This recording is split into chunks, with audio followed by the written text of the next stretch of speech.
It might not be the most exciting aspect of startup life, but having the right legal advice when launching or running a business in the wellness industry is actually critical. Things like making sure your brand is protected, contracts are in place, and data laws are complied with. This stuff can make or break your business. And when it's crunch time, I point people in the direction of Bird & Bird. Bird & Bird are not just an international law firm offering full legal services, but they also really get wellness. And when you're in this industry, that makes all the difference. Bird & Bird are offering you, as our well-to-do listeners, a free 15-minute consultation.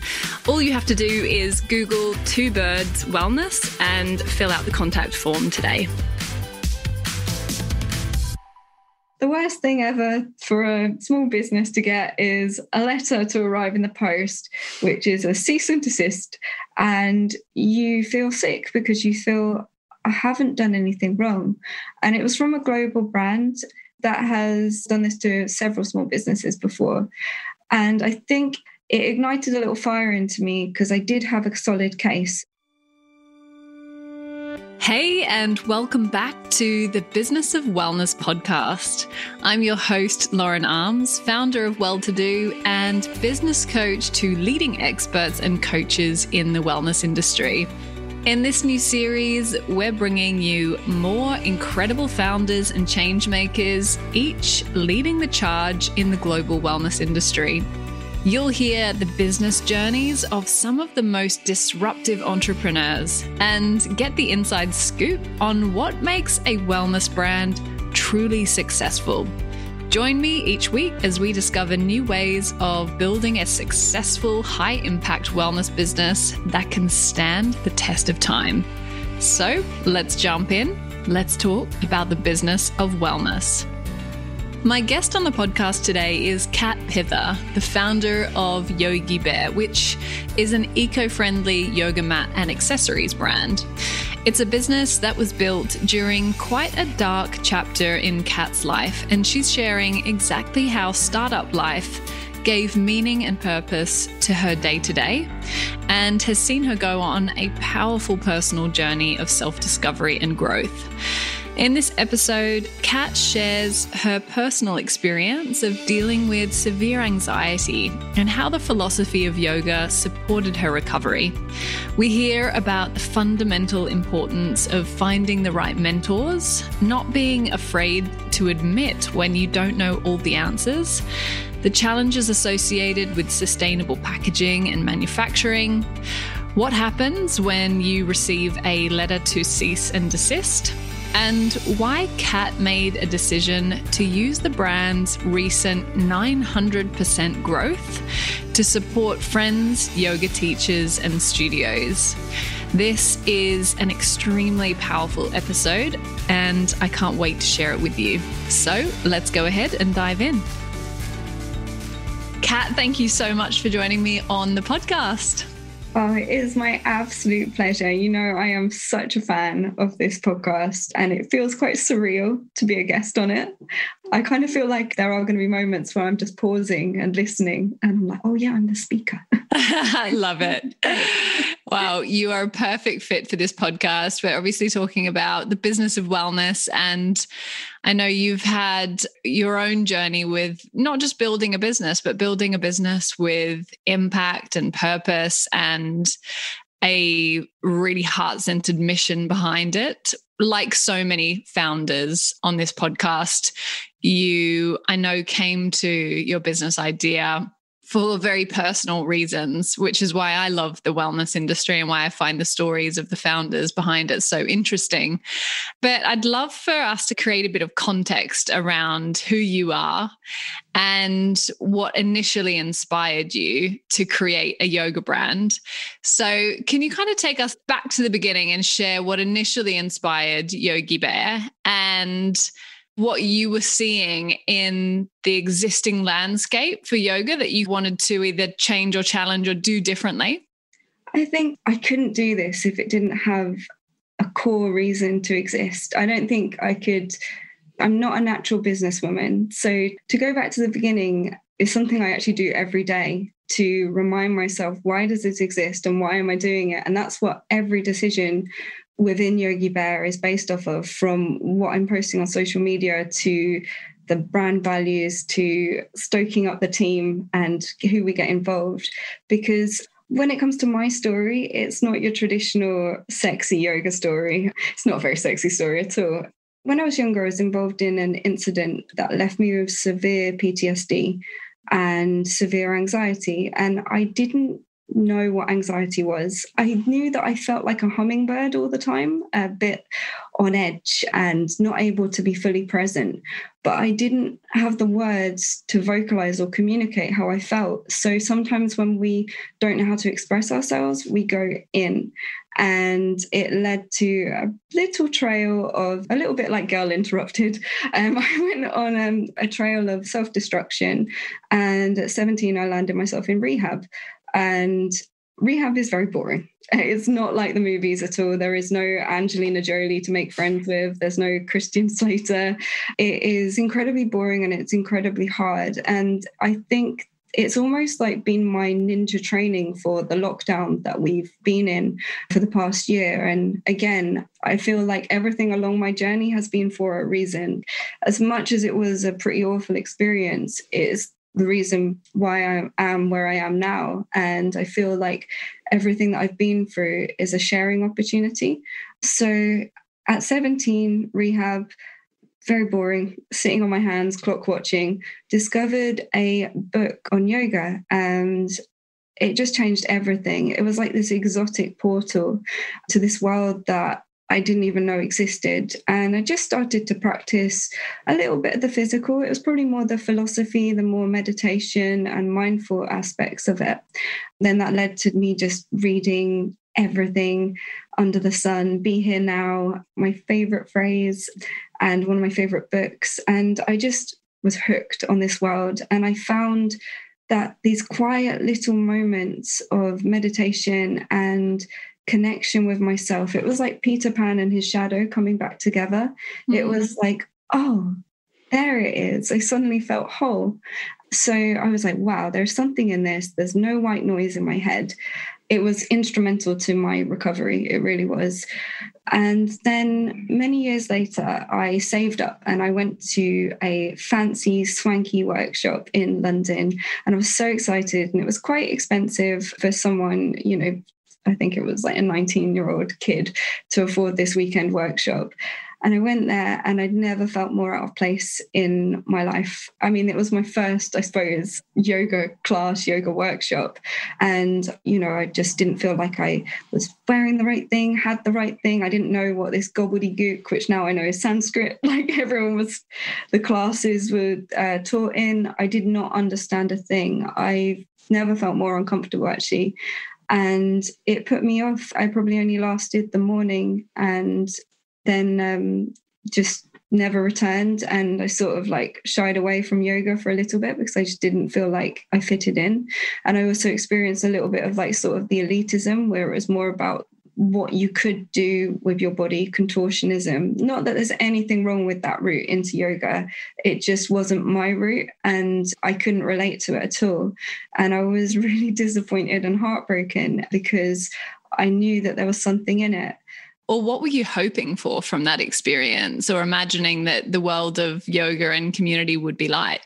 Community. You just literally nailed it. It felt more like everyone on their mats. It was almost like their own mini stage. And very individualized. There wasn't a sense of community. And I guess that's all I was hoping for. And I think that's where the heartbreak came from for me was I thought I was going to find finally where I belonged and I didn't. It just didn't make sense to me. But then it actually inspired me to train as a teacher. I was living in Cardiff at the time and I trained as a teacher actually with some people that run a surf school. I do feel like surfers are natural yogis because they are so present. Because if you're not present when you're surfing, you're going to you're going to end up straight in that water. And also they're just so connected to nature and flow, the concept of flow. And I really found my place. I found this little spark of confidence, and it started to light something up inside of me. And then in Cardiff, there wasn't a massive yoga scene at the time.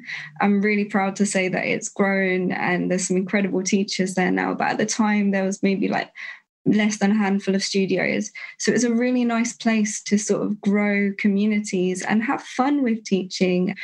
So I started teaching, we taught in prisons. I was teaching at community colleges where kids have been kicked out of every single school, and this is sort of their last chance. And as well as doing like classes for everyone, sports in gyms, yoga studios, whatever I could. I just wanted to share. And for me, the whole thing was, if I could just share a few of these techniques, maybe someone will take them away. And if they ever have a panic attack in a bathroom toilet on Oxford Street, they might remember that breathing technique that they did one time in a class. And for me, that was always the greatest achievement, if you could share something that really could resonate and help people. And, you know, I was putting myself in uncomfortable situations, like teaching the college kids was the best, most terrifying experience of my life. But it was amazing. Every class was different. So you'd have to find a way to communicate yoga differently, but in a really real way that resonated with people.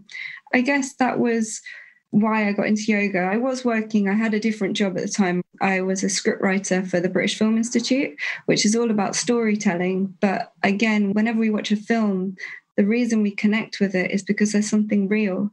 We connect with real emotions. We connect with real characters. We're not in it for cardboard.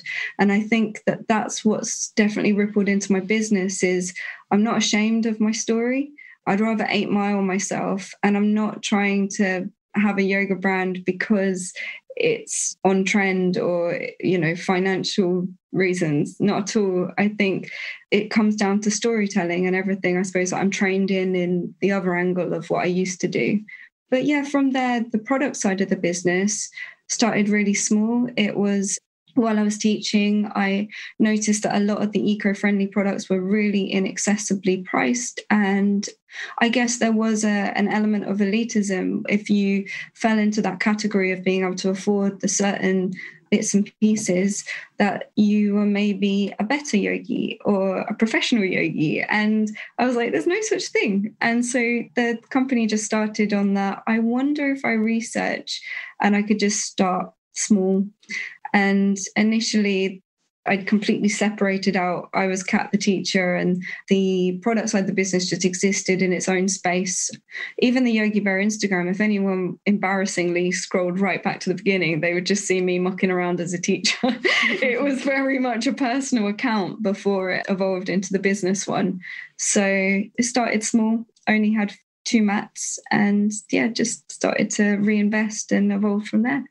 So at the time you mentioned that you were a scriptwriter, which I guess was, you know, maybe your security in starting a business. Yeah. Did you imagine that you would become an entrepreneur? Was there ever a part of you that thought, I want to start a business? And how did you go from somebody who was working in a traditional job and perhaps thinking about the future of that career to somebody dabbling in starting a business on the side?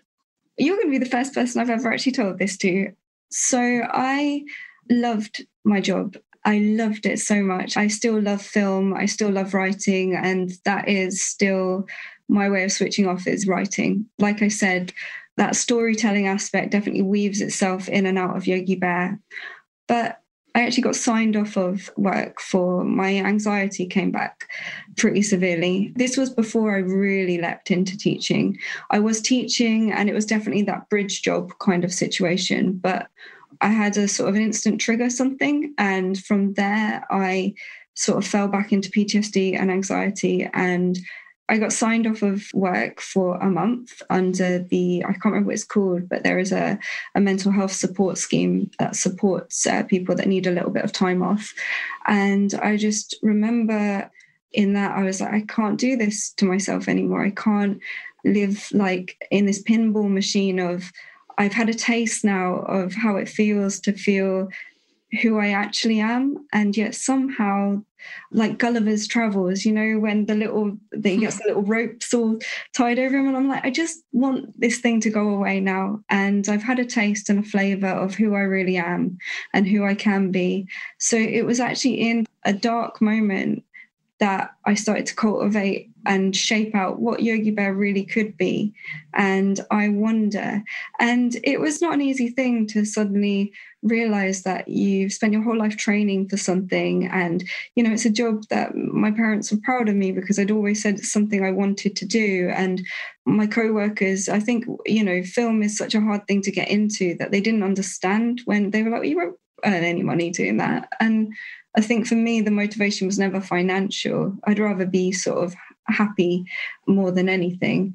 I think it was scary to say that this is what I'm going to do. And again, it was probably another 8 or 9 months of bridge jobbing where it was building up the teaching, trying to build up the business, and then see if I could maybe cut down on some hours. And it was just this juggle. And it was a juggle. It was teaching the 6 a.m. classes, the lunchtime classes, and then in between working, evenings, weekends.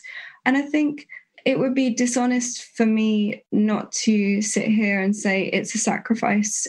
The relationship I had at a time did suffer, and that perhaps is an element of it that makes it difficult, I think. But I think that there is always going to be an element of discomfort. I'm not going to sit here and say it was a fairy story. And the other thing is, I just think always being honest is a really important thing. And so hopefully by sharing that, like I say, the first time I've said that it was when I was signed off, that will show people that are going through a tough time right now, but might have a sparkle of an idea, but they might be feeling really bruised and battered after 2020, 2021, COVID lockdown, and they might have completely lost their confidence. That if maybe they know that Yogi Bear came from a really low confident place, that perhaps they realize that, actually there's no reason for them not to give it a go as well. I love that so much. And, there are so many stories into entrepreneurship. Some people, harbor their entrepreneurial spirit for many, many years and know that they have always wanted to start a business and come to an idea because of lots of different reasons and lots of different pathways, a chance encounter or a meeting of paths with somebody else. And I love that you've given permission to that group of listeners who, are perhaps looking at all of the challenges that 2020 threw up, but at the same time have found some clarity in what they really want from their lives. And I think that's happened for a lot of people that, you might not necessarily be unhappy in your current career, but there might be this little calling inside of you that says, perhaps there's something more for you here. Perhaps, there's a journey that you can go on that will shape you into the person that you're really meant to be. And so I love hearing that.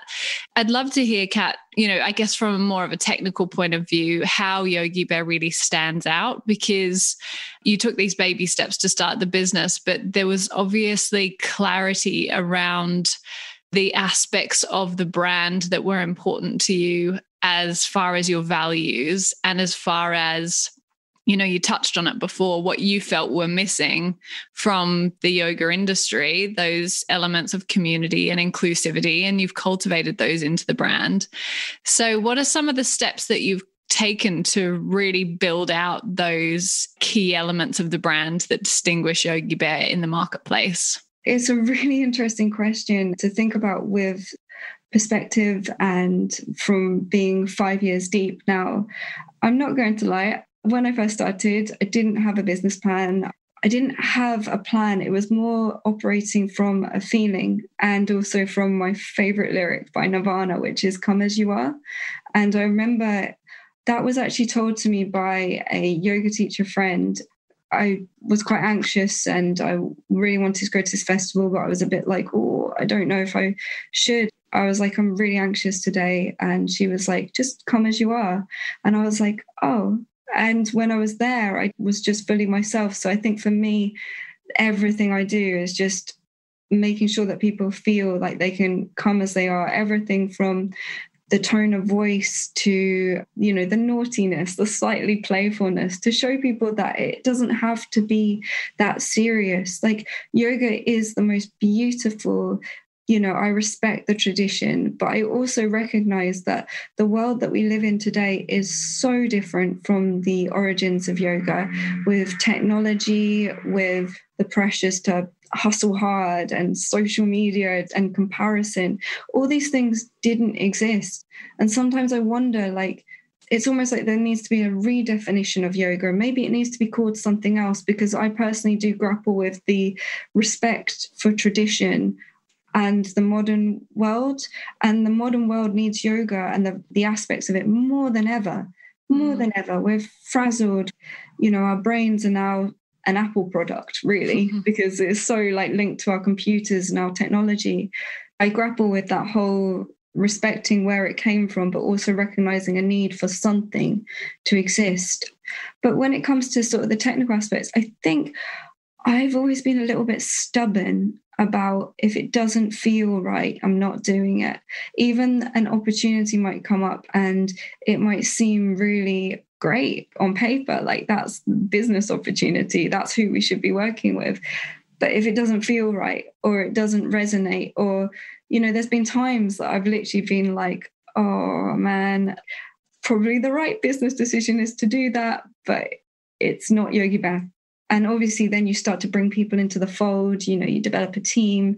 And I found that really hard when I first had my first few team members, because it was all in here. It was all in my brain. And I was just like, oh, I have to actually write all of this down now and make documents. And it was really interesting, Post-it notes everywhere. It's a hard process for someone like me who isn't great at writing things down or process or formula. I'm actually a very disorganized person. I'm like, in Ayurvedic times, I'm a Vata, in business terms, like creative or a scatterbrain. But I think wrangling all of that into documents, so like consumer profiles, and I realized that I am my consumer. Nobody knows the brand better than me. And I guess nobody knows the community better than me, because I am it.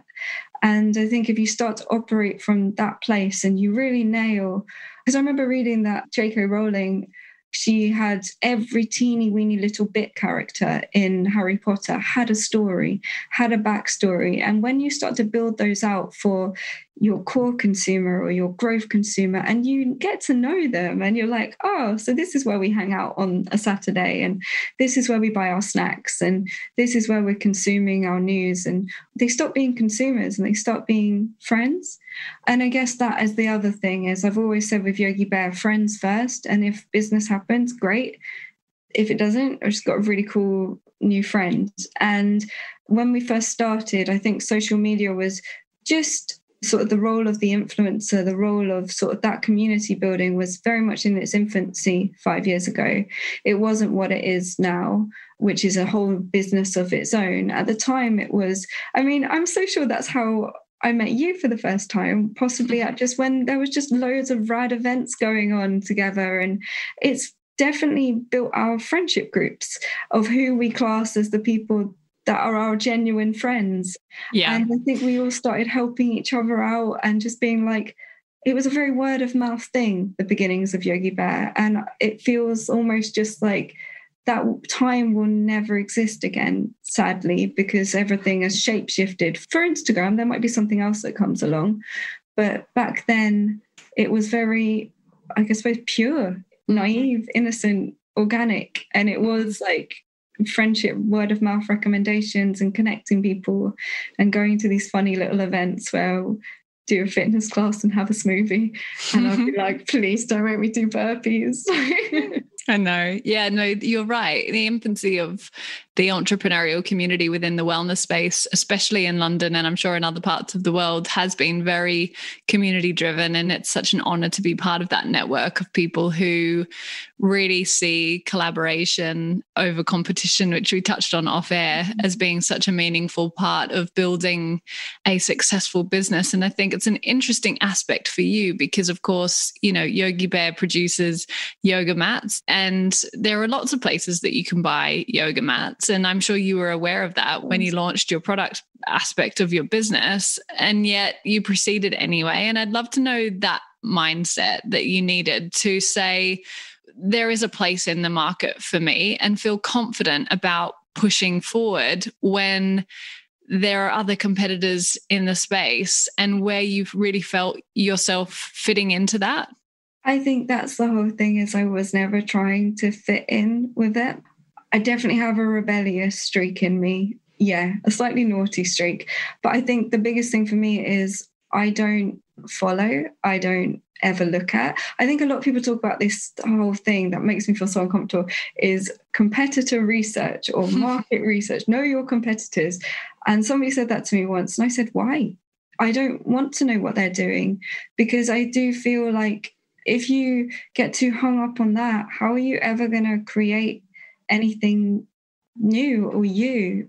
Otherwise, you're going to look at somebody else's photography and copy that. Otherwise, you're going to accidentally have absorbed a fragment of somebody's design, and that will then come through to yours. I think I make what I like. And I learned this very early on. Very early on, I made a mat that was in the archives called Pink Clouds. And I am not a pink clouds kind of girl. Like, I am not a fluffy pink clouds kind of person. And I didn't believe in it.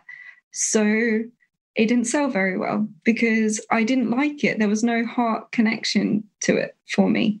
But then, of course, I've gone the opposite way. And I know that we'll probably talk about this a little bit later on, is the rebranding.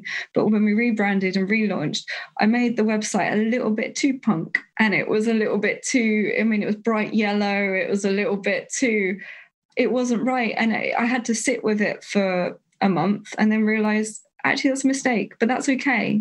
And I think the worst thing you can do is probably get too hung up on what other people are doing and just also not be quick to flex and adapt to your mistakes. And it's all a learning, it's all a learning. And I needed to try that kind of like more punk magazine style website to realize, oh yeah, nobody knows how to shop on this. I don't even know how to shop on it.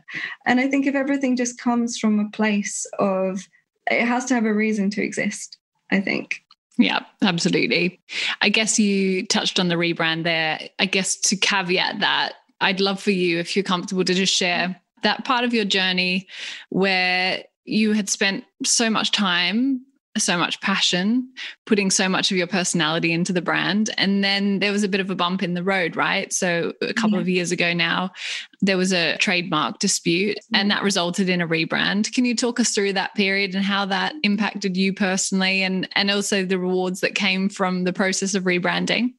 So when you start a business, you think you do everything right. You have a little list and you're like, okay, so I'm supposed to get a trademark. Cool. Done that. And I had the trademark to Yogi Bear. I had the logo trademark. So our old logo used to be a paw print with a yoga lady inside. And I was smitten with that logo. I don't have moments where I say, oh, I'm proud of stuff. I probably should try and do that more often. But I was really proud of that logo. I thought it was funny. It really fitted in with the ethos of Yogi Bear. Like, it was a double take. Like, a lot of people didn't notice that it was a yoga lady sitting within the paw, and it links to all the product names and the brand name. So then the worst thing ever for a small business to get is a letter to arrive in the post, which is a cease and desist. And you feel sick because you feel, I haven't done anything wrong. And it was from a global brand that has done this to several small businesses before. And I think it ignited a little fire into me because I did have a solid case. And so I tried to do what anyone with a little bit of fire in their belly would do, and I tried to fight it. And was there a claim against the design of the logo as you just described it? So it was for the logo. And this was proper David and Goliath. I mean, the lawyers were saying that, you have a case, but then every email to a lawyer costs you a couple of £100 and you're like, oh dear. So I tried to fight it for about a year. And I think when you're a founder or have a small business, you have enmeshed yourself so tightly into your business that you've lost yourself and you've forgotten who you are. So you take everything really, really personally. And by this stage, I think we're maybe 2 or 3 years into the business, I'd essentially grown a little pair of ears and a little tail, and I was Yogi Bear. Like, there was no split for me. And so I took this very personally and I absorbed it, and I couldn't talk to anyone about it. Obviously, I could talk to a few close friends, but I couldn't really talk wider than that because I was scared. We didn't have much money. We didn't have any money, actually. And it was just me just constantly trying to figure this out and not really knowing how to, but being stubborn. And then one day I woke up and I realized that this had such an impact on my mental health. I was just anxious all the time. I couldn't think of anything else other than this case. I couldn't progress. I couldn't create new products because I was like, well, there's no point in committing to doing this idea that I've wanted to do for ages, because if I lose that. And then by that point, we had a few members of staff, and I was like, I can't do this to them either.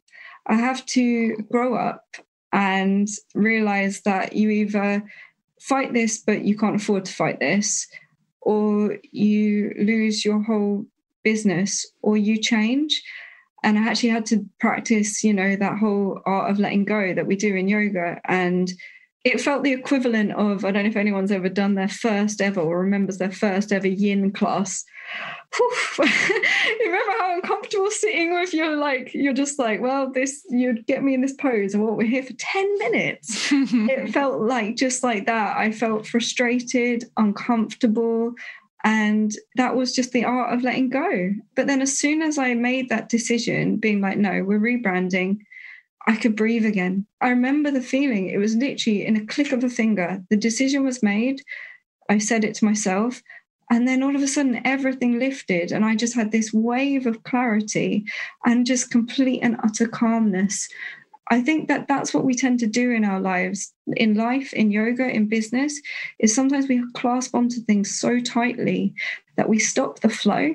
And that we stop the ability to just flow through life, and we cause a blockage, almost like in a river, like we cause this dam. And if nothing changes and nothing moves and nothing progresses, the positives that really came out of it were the community.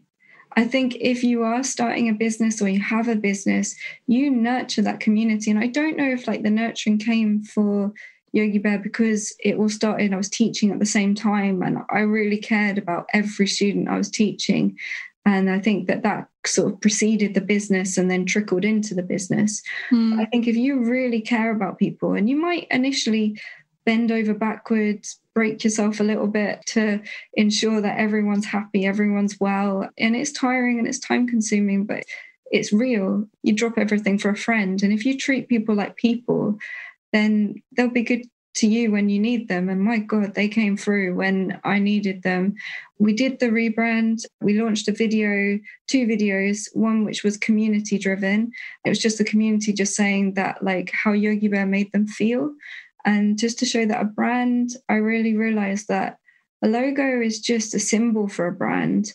But just one element of it, isn't it? Yeah, the brand is a feeling. It's how it makes you feel. That's what the whole sort of relaunch was about. It was brand never was a logo. It was always a feeling and a community. There was that element to it. And then also, like I say, as soon as I got out of my own way and I removed the blockage and removed the dam, I saw the rebrand as a chance to do things that I've always wanted to do. So that then led to completely refreshing the packaging. That led to sort of a brand refresh, a website refresh, all these exciting things. And I started to really enjoy the process. And so we managed to go 100% plastic free on our packaging, because I was like, well, if we're going to do it, sleeves up, we're doing it all right. Instead of doing things piecemeal, which building a business initially is, it's step-by-step layers. This was it's a project. So let's enjoy that process. And it is exciting, but I still got a little bit naughty. I still got my bear into the new logo because it's based off of the Ursa Major, which is the Great Bear constellation. So with the stars, I was like, well, if you're taking away the paw, I'll give you the stars. Replace it with something else. I love it. Yeah, it's the rebel, isn't it? We'll pause the interview for a second here and bear with me. This is really important. Connecting with your community from afar is here to stay, and the Well-to-Do podcast is supported by MindBody, whose video and live streaming platform was custom built for fitness businesses. MindBody, as many of you will know, is the global leader in business management software for the wellness industry, with more than 60,000 customers worldwide, including the fitness industry's leading brands. Now, I've personally witnessed businesses transform using MindBody to successfully adapt to the new normal by offering both virtual and in-person classes and services to their communities across the globe. And MindBody is constantly investing in innovation and development, giving you the resources to grow your business and retain more customers, and the time to focus on what you do best. You can visit partner.mindbodyonline.com/well-to-do to access 10% off a 12-month subscription to MindBody. And that link will be, of course, in the show notes, so you can find it there. And contact MindBody today to find out how they can support you. Can you talk about the role of sort of mentorship and the importance of having advisors with you along the way? Because one thing that you said at the beginning was, I'm maybe not naturally a businesswoman. And I hear that a lot from entrepreneurs, especially when they build a business from a place of passion. It's sort of, well, I know what I want to build and I know what I'm passionate about, but I'm not a business person. I'm not an entrepreneur or born that way. And I would argue that nobody truly is, building a business. There's no correct playbook for it. And yet there's so much value in learning from others who have been there, who have been on that well-worn path, and who can guide you in the tricky decisions. And when you reach a fork in the road, or frankly, you run out of cash because building a product business is cash intensive. Can you talk a little bit about that as part of your experience? I think it comes back down to what I said in the beginning about 8 miling yourself. So in case that reference doesn't make sense, I realize I say it all the time and I completely made it up. But in 8 Mile, the Eminem film, there's a rap scene at the end where he, instead of letting the competitive rapper pull him apart, he basically disses himself in his own rap, and then the other guy doesn't have anything left to say because he's just been honest and put it all out there. So I think with myself and Yogi Bear, I've always 8-miled myself and laid it all out there. I know what I know. I don't know what I don't know. This is who I am. This is my background. This is my story. And this is why. And so I think whoever I've met, wherever I've gone, I've never tried to front it, because I wouldn't know how to. I genuinely would not know how to pretend that I had it all together. And I've always been completely open with this is what I'd like to do. No idea how to get there. And I think it's asking the question. There is so much freedom in that. And it's only in the last few years I've realized that you can reach out to someone and just say, hey, I really respect XYZ about this, as long as you do it in a way that's authentic and also sensitive and doesn't expect anything, and you really know why you want to speak to that person, or they have really resonated with you, as long as it doesn't come from a sort of a false place. That I do believe that you can cultivate a friendship and people want to share, because once upon a time, what I've come to realize is once upon a time they didn't know what they know now. And it's almost like by being able to share that information or that piece of advice, it's almost like reaffirms how far they've come. And I do find that people do like to advise and help. As human beings, that's how we survive. That's how we outlive the dinosaurs. It's because we thrive when we help each other. And somewhere along the way, I don't know how, industrialization, I don't know, but that concept of we thrive together if we share. And it's definitely something I want to touch upon a little bit later when I talk to you about maybe more about sustainability, about sharing. But yeah, there was this weird period where I think that people went really insular with their businesses and were like precious, and you can't exist within that vacuum, I don't think. You can't grow. So I think as well, having mentors from every different pocket. So I just think wherever you go, just be open and talk to everyone and be genuinely interested in people for the person they are, more than just what they've achieved on paper, but for who they actually are and the aspects of them that make them. I think it's the same thing as well. I've got a lot of friends who've recently had little ones, and I think everyone forgets that they're still them. Just because they're a mum, they still have a whole identity and who they are. They're not just mum.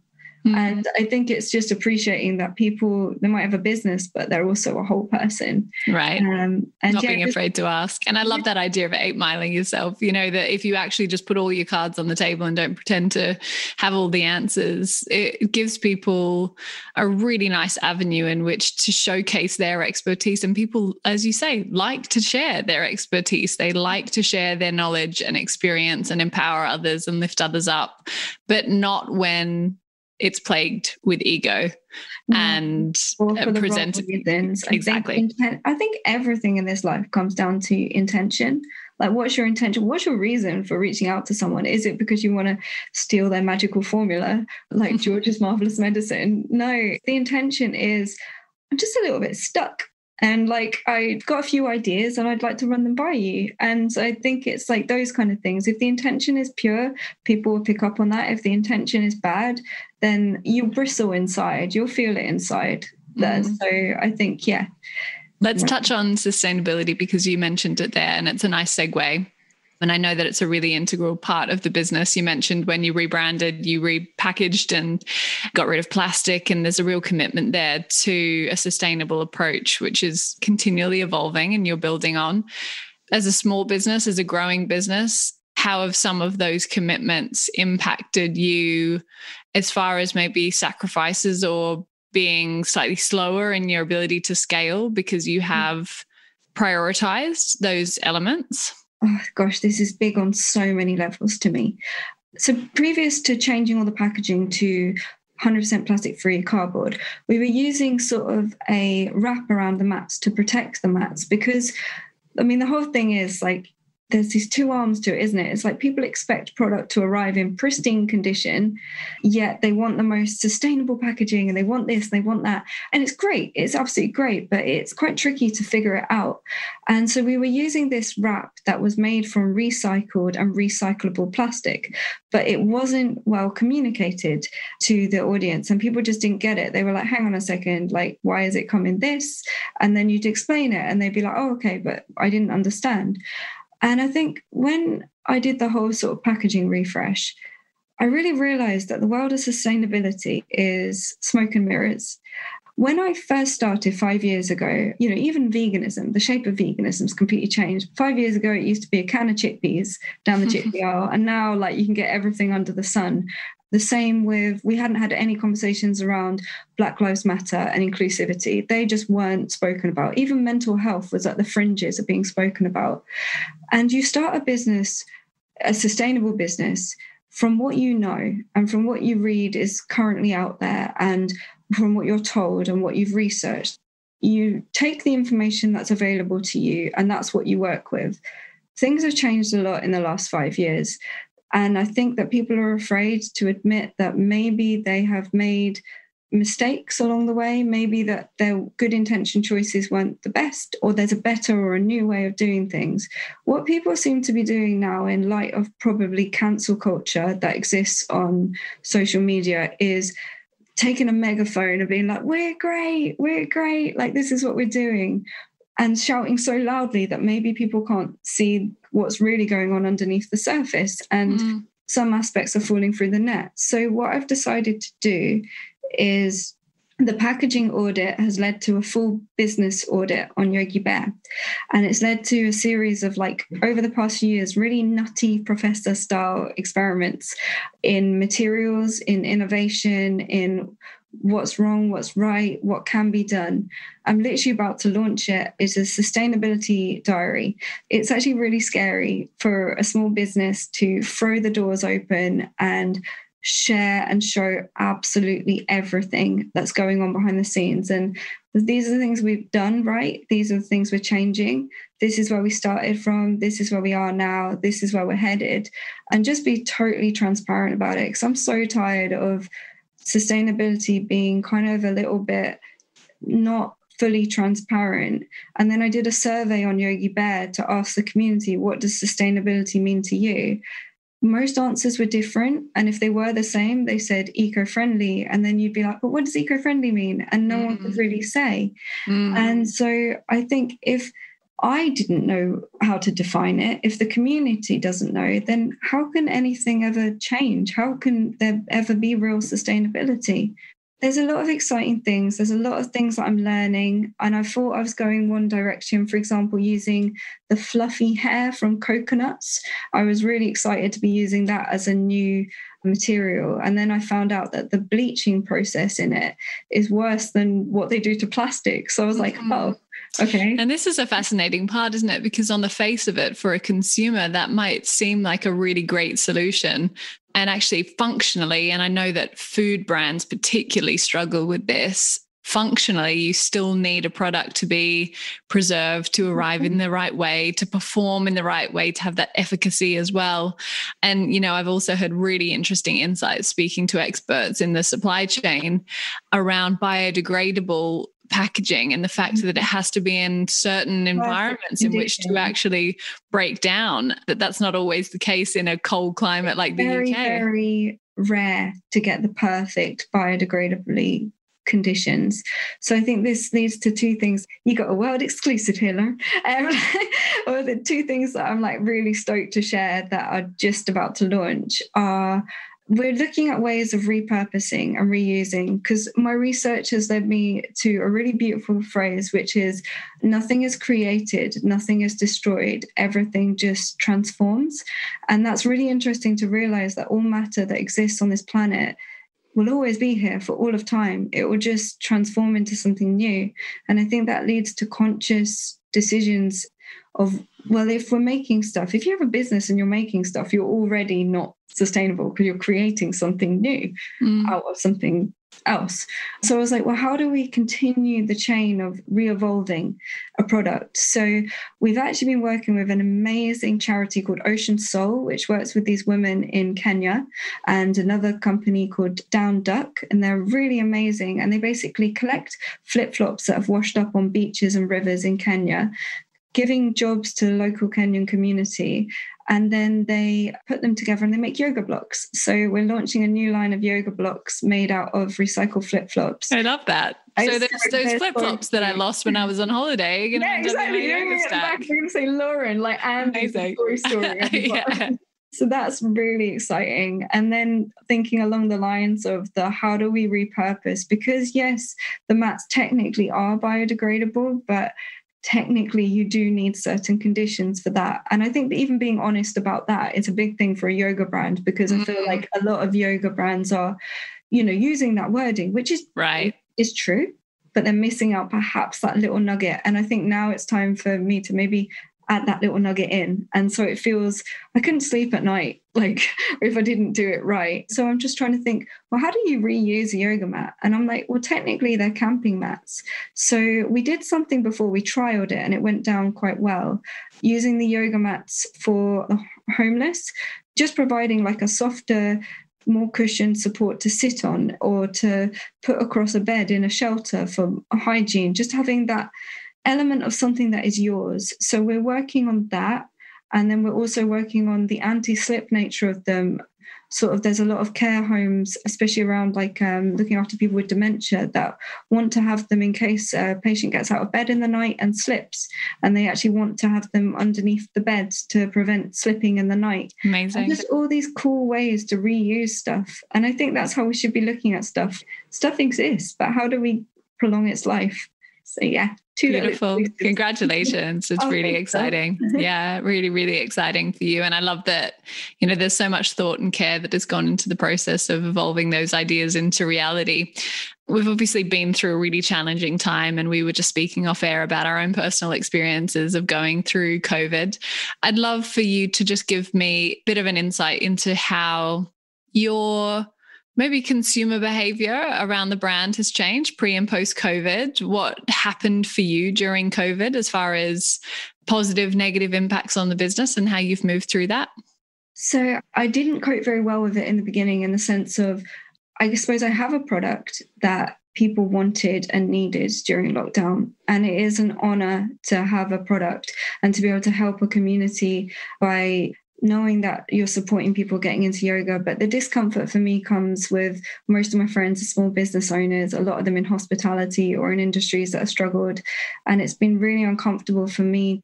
We did nearly lose the brand during the rebranding process, just because, like I say, I was stubborn and I spent more money than we had on legals initially. And it was a very tricky time for us. And then COVID totally changed the game for Yogi Bear.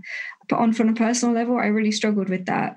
The business grew 900%, people getting into home fitness and yoga, but then you never forget where you came from. And it was the yoga teachers and the yoga studios that supported me initially and took a chance on me. So I was like, right, I'm not going to feel okay with this unless I'm supporting the teachers and the studios. So I really made it my sort of mission to support the teachers and studios throughout that time, and sharing the profits of anything that came through Yogi Bear, and just totally flexing and changing the business model into, we didn't used to do drop shipping, but for you guys, yeah, we'll do that. Yeah, we'll do some special wholesale codes for you, so you earn the same as if you were retailing us, but you're supporting your community and I'm supporting you. Because at the end of the day, if you forget where you came from, if you forget the people that supported you, you're gone. Like, you've totally lost who you are and your reason for starting. But, we're all in it together. Wow, I've just used the government's phrase, but like it worked. The campaign worked. It does work. But it's that kind of thing, is like, if you're not good to people, then yeah, what's the point? So it was supporting those guys. And then also the fact I said to you off air at the beginning is, the biggest joy and blessing has been able to employ some of my friends during this time who sadly lost their jobs during COVID. And to be able to give someone a job anyway is quite an emotional experience. But then when it's your friends and people that you have adored for a long time, and you saw the pain that they went through losing their job, and now that they're your sidekick and they're realizing how disorganized you are, but it's also the greatest joy. So I think it's trying to focus on those elements rather than feeling, I suppose, an element of guilt. That's how I felt. I felt guilty because it didn't feel like there was a reason to celebrate, even though it was such an achievement for Yogi Bear. And I think as well, like, trying to support the community and constantly every decision rippling back to, there's been times when I probably should have been focusing more on product and spreadsheets, but I was like, no, I'm going to go and do an Instagram live. I'm going to go on to have a chat. We're going to put on a free virtual festival. My team are like, we're supposed to be doing, and I'm like, yeah, that's fine. But it's like just constantly supporting people in ways. That's the most important. Yeah. And I love that, for that very reason, you'll look back on 2020 and feel really proud of what you've achieved rather than it being an individual experience. It was really about the collective, which is what I take from that. As we kind of wind up, I'd love for you to sort of share with us your future projections for Yogi Bear, the legacy that you would like to leave, what the long-term view is for you, and kind of where your focus is going to be over, I don't know, the next 5, 10, 15, 20 years. Legacy is I survived. Yeah. Sometimes that's how it feels. I survived, and I'd like to know how it feels to have maybe 6 hours sleep again. That would be nice. No, somebody once said to me, as long as the joy, and this applies to anything in life, as long as the joys outweigh the negatives, then you're doing just fine. Because obviously running a business is hard. There's always going to be tough decisions and not enough hours in the day and sleepless nights. But as long as it always comes, and I never forget why I started, and it always comes from that place, then I'm doing something just right. And I'd like to be known as, I suppose, the brand that made people feel okay, as in, like, it's okay to not be able to do the tricks, but I still do yoga, and not feel ashamed. Because I think sometimes people feel ashamed to say they do yoga because of maybe where their fitness is at or how they right. live. You do hear that phrase, I like yoga, but I'm not very good at it, which is such a strange measure, isn't it? Like, what is being good at yoga? There isn't. And you can't even take a picture of yoga. It's a feeling. And I just would love people to always feel it's less about the product and it is more about the feeling that I hope that we can ripple and create with Yogi Bear. Like, we've just launched in the USA, like making more progress across Europe and Japan, which is all incredibly exciting. But I suppose from a product perspective is with what we're just about to launch with this sustainability, open, transparent, honest diary, I basically want to be known as the most robbable girl in yoga land, because I want people to steal all the ideas that I'm putting out there so that we can actually make a real change. I want people to steal my research. It's like, yes, I've done your homework for you. Now let's all go and use it and actually start to be real about what biodegradable is and start to be real about repurposing, rather than just feeling so anxious to shout the loudest about the person doing the most. It's like, why don't we just all just get honest and maybe drop it down a notch, and then we can get there in a real way. So, I love that. And it's such a different view on the world, and I think about that a lot in my business. The more we can share about what's working, what's not working, what matters, what doesn't matter, that transparency just creates an environment in which building business is fun and collective and supportive. Mistakes as well. And I think that's sometimes when you get to sort of like too wrapped up in that, I think people feel afraid to admit a mistake. And then that's where probably the stress of like this cancel culture comes in. But if you, like you say, just got to 8 Mile yourself. It's like Eminem, he knows. Love that so much. Kat, thank you so much. You've been so kind and so generous with your sharings, and huge congratulations on the journey so far, and also in advance of everything that I know and trust is to come for you. Thank you so much. That means the absolute world. Thank you. You're welcome. Thanks for being on the show. Thanks for listening to the Well-to-Do Business of Wellness podcast. If you enjoyed this, please rate or leave us a review. Do you know someone building a business or a career in the wellness industry? Why not share this podcast with them today? And to join one of Well-to-Do's leading wellness industry events, access our trend reports, or find top talent for your business, visit welltodoglobal.com today.